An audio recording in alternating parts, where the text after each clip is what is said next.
Vote जरूर दें। हमें वोट में कभी भी उदासीनता नहीं करनी चाहिए।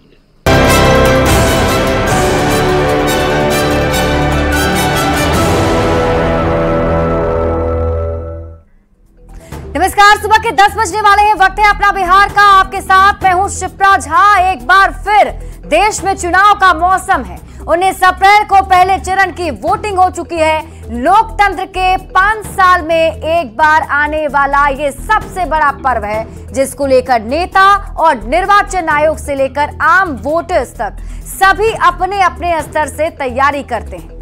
लेकिन पहले चरण की वोटिंग में जिस तरह से वोटर्स का उत्साह फीका दिखा, उसने निर्वाचन आयोग के साथ साथ नेताओं की चिंता बढ़ा दी है। देश का मूड आखिर क्या है? ऐसे में निर्वाचन आयोग अब आगे के चरण में वोट प्रतिशत बढ़ाने पर जोर दे रहा है, जिससे उम्मीद ये जताई जा रही है कि अब की बार वोट की रफ्तार बढ़ेगी।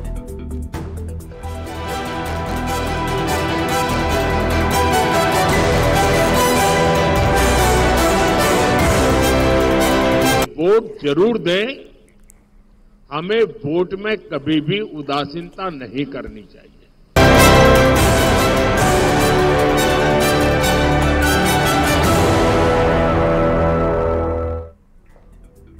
19 अप्रैल को देश भर में 21 राज्य की 102 लोकसभा की सीटों पर वोटिंग हुई, लेकिन पहले ही चरण में 2019 की तुलना में इन सीटों पर औसतन 5% से लेकर 9% तक कम वोटिंग हुई, जिससे वोटों को लेकर गुणा गणित करने वाले नेताओं और विशेषज्ञों का माथा चकरा गया। तो निर्वाचन आयोग की भी बेचैनी काफी ज्यादा बढ़ गई।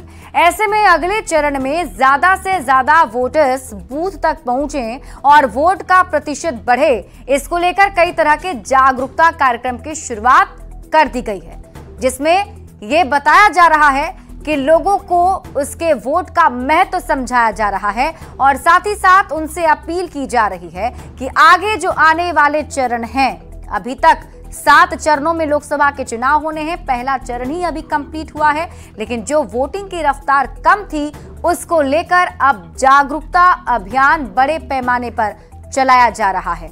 अब आपको ग्राफिक्स के माध्यम से वोट प्रतिशत में गिरावट के कुछ आंकड़े दिखाते हैं, जिसमें बिहार भी शामिल है। बिहार में भी पहले चरण में 4 लोकसभा की सीटों पर जो है मतदान हुए और उसमें क्या कुछ वोटिंग परसेंटेज रहा, वो हम आपको दिखाते हैं। यहाँ देखिए, राज्य के नाम है और ये वोटिंग परसेंटेज है। 2019 और 2014 का अंतर क्या रहा, वो आपको बताएंगे। बिहार की बात करते हैं। 2019 में देखिए 53.6% वोट हुई थी।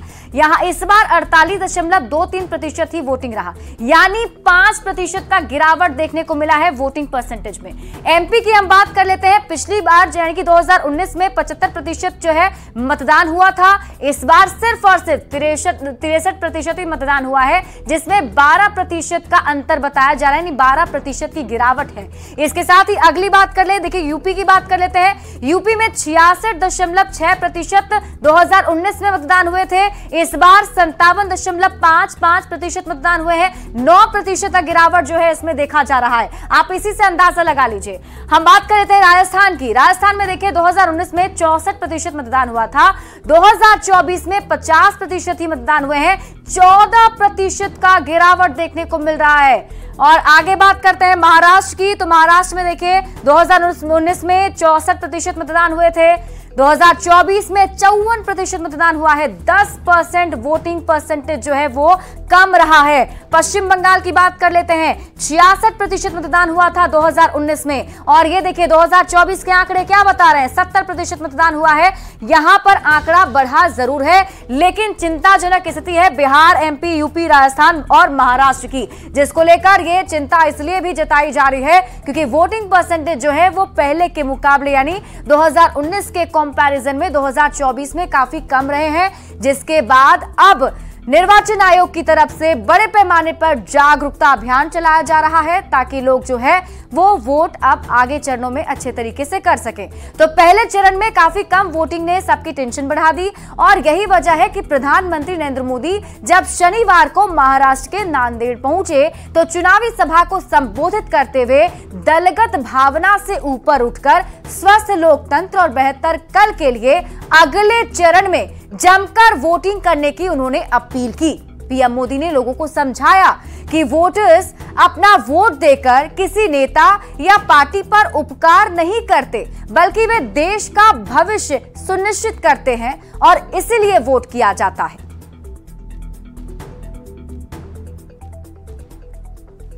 जो लोग मतदान नहीं करे रहे पहले चरण में, लोकतंत्र की ये सबसे बड़ी ताकत होता है। आप किसी को भी वोट दें, लेकिन वोट जरूर दें। हमें वोट में कभी भी उदासीनता नहीं करनी चाहिए। और ये बात सही है, गर्मी बहुत है, दिक्कतें भी हैं, शादियां भी हैं, कुछ इलाके हैं जहां किसान भी काम में हैं। फिर भी जब हम देश के जवान की तरफ देखते हैं, कोई भी मौसम हो, सीमा पर कितनी ठंड हो, बर्फ गिरती हो, कितना ही गर्मी हो, वो डटा रहता है। क्यों? देश के लिए। मैं मानता हूं मतदाताओं के मन में भी ये भाव होना चाहिए कि मैं मतदान किसी पर उपकार नहीं करता हूं, मैं मतदान करके मेरे देश का भविष्य पक्का करता हूं, मेरे देश के भविष्य को सुनिश्चित करने के लिए मतदान करता हूं। लोकतंत्र के लिए मैं फिर आग्रह करूंगा कि भारी मतदान होना चाहिए। और ऐसे में एक बार फिर से हम आपको बताते हैं 2014, 2019 और 2024 में बिहार के लिहाज से वोटिंग परसेंटेज क्या क्या रहा। पहले चरण को लेकर अगर हम बात करें तो हम आपको ग्राफिक्स के जरिए दिखा रहे हैं, जिसमें आप देखिए बिहार को लेकर 2019 में जब पहले चरण का मतदान हुआ था तो उस वक्त 53.57% मतदान रहा था। लेकिन इस बार 2024 में पहले चरण के मतदान में सिर्फ और सिर्फ 48.23% मतदान जो है वो हुए हैं। आप इसी से अंदाजा लगा लीजिए कि कैसे मतदान प्रतिशत जो है वो घट गया है और इससे चिंता जो है वो ज्यादा बढ़ गई है। हालांकि गर्मी इसमें से एक वजह हो सकती है, लेकिन एक बार फिर से हम आपको दिखा रहे हैं। आप देखिए गया लोकसभा की सीट जहां पहले चरण में वोटिंग हुई है, उसमें अगर आप देखेंगे 2019 की हम बात करते हैं तो 56.12% वोटिंग हुई थी। इस बार 2024 में 52% ही वोटिंग हुई है। डिफरेंसेस अगर आप देखेंगे तो 4% जो है वोट शेयर वो घट गया है, वोट परसेंटेज घट चुका है। आगे हम बात करते हैं नवादा लोकसभा की सीट जहां अभी पहले चरण में वोटिंग हुई है। यहां पर देखिए 2019 में 49.61% वोटिंग हुई थी, 2024 में सिर्फ और सिर्फ 41.5% वोटिंग हुई है। डिफरेंसेस अगर आप देखेंगे तो 8% मतदान जो है वो घट चुका है। आगे हम बात करते हैं जमुई लोकसभा सीट की, जहां पर इस बार पहले चरण में वोटिंग हुई है। 55.22% जो है 2019 में यहां मतदान हुआ था, 2024 में 50% ही मतदान हुआ है, यानी 5% मतदान जो है वो परसेंटेज जो है वो घट गया है, जो चिंता का विषय बना हुआ है। इसके साथ ही बात करते हैं अगली लोकसभा की सीट जो औरंगाबाद है, जहां पर पहले चरण में बिहार में वोटिंग हुई। 53.64% वोटिंग जो है 2019 में हुई थी। इस बार 2024 में 50% वोटिंग हुई है, यानी यहां भी 3% मतदान जो है वो घट गया है। तो ऐसे में लोगों से बार बार ये अपील की जा रही है, चाहे आप कोई भी कैंडिडेट चूज कीजिए, जो भी आपका पसंदीदा प्रत्याशी हो, किसी भी पार्टी का हो, उसे आप चुने, लेकिन वोट देने जरूर जाएं, क्योंकि जो वोटिंग परसेंटेज है वो चिंता का विषय बने हुए हैं। तो पहले चरण में काफी कम वोटिंग को लेकर राजनीतिक दलों की अपनी अपनी राय भी है। क्या कुछ कहना है उनका, आपको ये सुनाते हैं। हमारा देश लोकतंत्र की जननी है और हम चुनाव को महापर्व की तरह मनाते हैं। हालांकि प्रथम फेज में विशेष करके बिहार में थोड़ा सा वोटिंग प्रतिशत कम देखने को मिला है। इसका कारण मुझे प्रचंड गर्मी और इंडी अलायंस के समर्थकों के बीच में निराशा और हार का डर ही कारण रहा है कि वो घर से बाहर नहीं निकले हैं। हालांकि हम सब उनसे निवेदन करेंगे और सब से निवेदन करेंगे कि आप भारी संख्या में बाहर निकले और अपने मताधिकार का प्रयोग करें। बिहार में अब की बार मतदान की गति बढ़ेगी। प्रचंड गर्मी के कारण लोगों को घर से निकलना में थोड़ा कठिनाई हुई है, लेकिन पहले मतदान फिर जलपान होगा। बिहार के लोग जागरूक हैं, राष्ट्रभक्त हैं और वो राष्ट्र के ये पर्व में अपना योगदान जरूर करेंगे। और अब की बार राष्ट्रवादी सरकार को पुनः एक बार बना करके दुनिया में भारत को तृतीय अर्थव्यवस्था बनाएंगे। लोकतंत्र के इस महापर्व में हर एक व्यक्ति की अपनी जिम्मेवारी बनती है कि अपने मत का अधिकार जो है उसका प्रयोग करे, क्योंकि आपका एक एक वोट देश की भविष्य तय करती है। आपका मत आपका अधिकार है, उसे खाली ना जाने दें। तेजस्वी यादव ने लोकसभा चुनाव 2019 में स्वयं का वोट नहीं डाल पाए थे और सन ऑफ मल्ला मुकेश सहनी विधानसभा चुनाव 2020 में भी अपना वोट नहीं डाल पाए थे। तो फिर कैसे ये आम लोगों को अपना वोट डालने के लिए प्रोत्साहन दे सकते हैं? सवाल यह उठता है कि जो व्यक्ति अपने संवैधानिक मान्यताओं को, संवैधानिक अधिकारों को जो पूरा नहीं करता हो, अपने मताधिकार का स्वयं इस्तेमाल नहीं करता हो, वह व्यक्ति कैसे आम जनता से यह उम्मीद कर सकता है कि मतदान में हिस्सा ले? पहले चरण के मतदान में वोटों का प्रतिशत जिस तरह से कम हुआ है, हम सभी लोगों से अपील करेंगे, आम मतदाता से अपील करेंगे कि ज़्यादा से ज़्यादा संख्या में दूसरे चरण में, बाकी चरणों में आएं और अपना मतदान करें।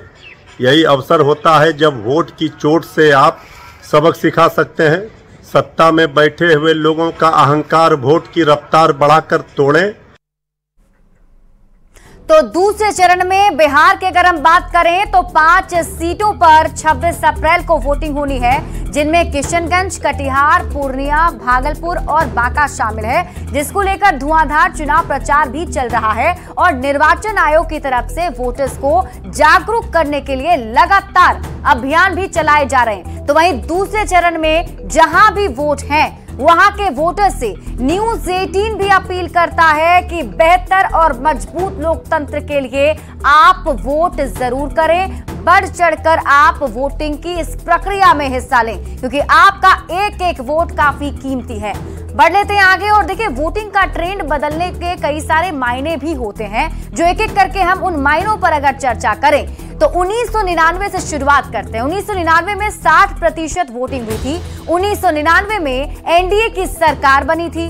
2004 में 58% वोटिंग हुई थी, तो 1999 की तुलना में 2% वोटिंग कम हुई। 2004 में एनडीए सत्ता से बाहर हो गई थी। 2009 में भी 58% ही वोटिंग हुई थी। 2009 में यूपीए सरकार दोबारा सत्ता में लौटी थी। तो 2014 की बात करें, जिस वक्त वोटिंग 66% तक जा पहुंची थी, यानी 2014 में 18% अचानक वोट प्रतिशत जो है वो बढ़ गया था। 2014 में वोट प्रतिशत बढ़ा तो एनडीए की एक बार फिर से वापसी हो गई। 2019 में 67% वोटिंग हुई थी और 2019 में केंद्र में मोदी सरकार बरकरार रही। अब 2024 के पहले चरण में वोटिंग में गिरावट दर्ज की गई है, तो ऐसे में देखना होगा कि इस बार वोटिंग का ट्रेंड आखिर क्या कहता है। अब तक के जो ट्रेंड रहे हैं उसके कई सारे मायने जो हैं वो राजनीतिक जानकार भी अपनी निकाल रहे हैं। हालांकि वोटिंग परसेंटेज को बढ़ाने के लिए फिर से निर्वाचन आयोग की तरफ से जागरूकता अभियान बड़े पैमाने पर चलाया जा रहा है। लोगों से अपील भी है कि आप वोट जरूर करें। बढ़ते हैं आगे, कटिहार में आज केंद्रीय गृह मंत्री अमित शाह गरजने वाले हैं। राजेंद्र स्टेडियम में आज गृह मंत्री अमित शाह चुनावी सभा को संबोधित करेंगे। सीएम नीतीश कुमार भी गृह मंत्री के साथ मंच पर मौजूद रहेंगे। कटिहार से जेडीयू और एनडीए के उम्मीदवार दुलाल चंद्र गोस्वामी के पक्ष में गृह मंत्री प्रचार करेंगे। गृह मंत्री अमित शाह की सभा को लेकर एनडीए कार्यकर्ताओं का जोश काफी हाई दिख रहा है।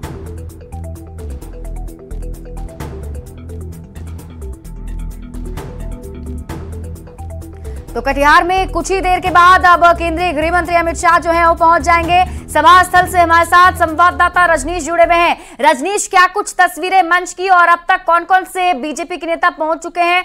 क्या अपडेट है गृह मंत्री अमित शाह को लेकर? देखिए, जो समय यहाँ पर निर्धारित किए गए हैं वो दोपहर 1 बजे का है, जब गृह मंत्री अमित शाह जो है कटिहार पहुंचेंगे राजेंद्र स्टेडियम। और देखिए, भव्य जो मंच है वो तैयार हो चुका है। बीजेपी के तमाम जो कार्यकर्ता हैं और नेता हैं उनके पहुंचने का सिलसिला लगातार जारी है। वहीं जो सुरक्षा कर्मी है, चाहे वो बिहार पुलिस के जवान हो, एनएसजी हो या फिर जो प्रोटोकॉल के तमाम जो अधिकारी हैं वो भी यहाँ पर पहुँचने लगे हैं और डी एरिया के बाहर ही अब लोगों को रोका जा रहा है, क्योंकि अब जो कार्यकर्ता है उनकी भीड़ जो है, जो जनसैलाब है, जो केंद्रीय गृह मंत्री के भाषण सुनने के लिए, संबोधन सुनने के लिए यहाँ पहुँचेगी। तो हमारे साथ बीजेपी के तमाम नेता यहाँ मौजूद हैं। जरा हम सबसे पहले बात करेंगे, प्रवक्ता है प्रीति शेखर, किस प्रकार का जोश है और क्या तैयारी है? देखिए, दुलाल चंद्र गोस्वामी जी कटिहार के जनता के दुलारे हैं और नरेंद्र मोदी जी की गारंटी यहाँ की देश की समस्त जनता समेत कटिहार की जनता के लिए मोदी की गारंटी है। और 10 वर्षों में इन्होंने जो जन आकांक्षाओं को पूर्ण करने का काम किया, इस बार वो उसी विश्वास के साथ फिर से जनता के बीच कैसा है, क्योंकि अमित शाह आ रहे हैं, माहौल कैसा है? वोटिंग परसेंटेज पहले की तुलना में इस बार इजाफा होगा? डेफिनेटली सब लोग नरेंद्र मोदी जी के लिए बहुत ही आतुर हैं और अमित शाह जी की आज सभा है, उसको लेकर लोग मुस्तैदी से सभी जगह से लोग आ रहे हैं, बहुत ही उत्साह है और लोगों में एक भरोसा है और वोटिंग परसेंटेज में भी इजाफा होगा, क्योंकि मोदी जी ने महिलाओं के लिए भी किया है, युवाओं के लिए भी किया है। तो दोनों ही वर्ग बढ़ चढ़ कर मतदान में, दोनों ही वर्ग जो है बढ़ चढ़ कर लगातार हिस्सा ले रहे हैं और जो सभा स्थल है उसकी तस्वीर हम बारी बारी से आपको दिखा रहे हैं कि देखिए ये डी एरिया है और डी एरिया। ठीक है रजनीश, आप इस पर नजर बनाए रखें और हम आगे भी दर्शकों को वो तस्वीर दिखाएंगे जब गृह मंत्री अमित शाह मंच पर पहुंच जाएंगे। बढ़ते हैं आगे, इसी बीच रुक कर लेते हैं अगली खबर की, लेकिन उससे पहले यहाँ वक्त तो चला एक छोटे से ब्रेक का। ब्रेक के बाद कुछ और खबरें आपको दिखाएंगे।